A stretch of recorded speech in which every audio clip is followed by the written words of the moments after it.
Morning class third student. आज हम हिंदी व्याकरण में एक नया टॉपिक पढ़ेंगे जिसका नाम है शब्द एक अर्थ अनेक। तो आपने कई बार ऐसा देखा होगा कि एक ही शब्द होता है लेकिन उसके अर्थ बहुत सारे होते हैं, है ना। तो चलिए मैं कुछ उदाहरण के साथ आपको समझाती हूँ। तो चलिए पढ़ते हैं। जैसे पहला शब्द है, मेरी माँ के पास हीरो का हार है। तो यहाँ पर हार का अर्थ है गले का हार, और यहाँ पर हम मैच हार गए मतलब किसी भी चीज, मतलब किसी में हार प्राप्त, किसी मैच में आपने हार प्राप्त करी है। इसके साथ दशहरी आम बहुत मीठा होता है। यहाँ पर आम एक फल है और यह आम रास्ता नहीं है। इसका अर्थ है आम मतलब ये साधारण रास्ता नहीं है। इसी तरह घड़े में शीतल जल है। यहाँ पे जल का अर्थ है पानी, और मेरा हाथ जल गया मतलब आग से जल गया।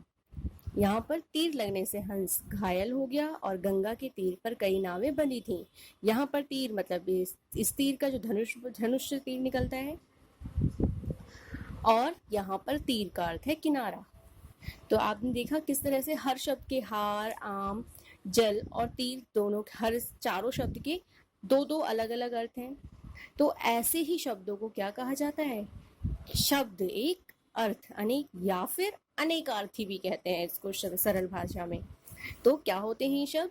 ऐसे शब्द जिनके एक से अधिक अर्थ होते हैं उन्हें अनेकार्थी शब्द कहते हैं। चलिए कुछ और उदाहरण देख लेते हैं। जैसे कर। कर का अर्थ क्या होता है?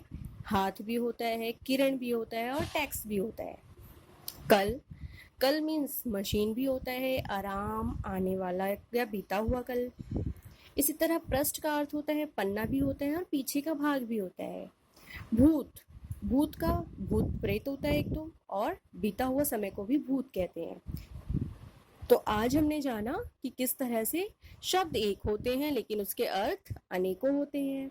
तो इसी के आधार पर आज आपको गृह कार्य दिया जा रहा है। आपको नीचे कुछ शब्द दिए गए हैं और उनको दो अलग अलग अर्थों में आपको वाक्य में प्रयोग करना है। पहले से कुल है, कुल का आपको दो अर्थ बताने हैं कौन कौन से हैं, और फिर उन दोनों अर्थों से आपको वाक्य प्रयोग करना है। इसी तरह पृष्ठ और मत का भी आपको अर्थ बताना है, दो अर्थ बताने हैं और फिर उसको वाक्यों में प्रयोग करना है। तो आज के लिए इतना ही। धन्यवाद।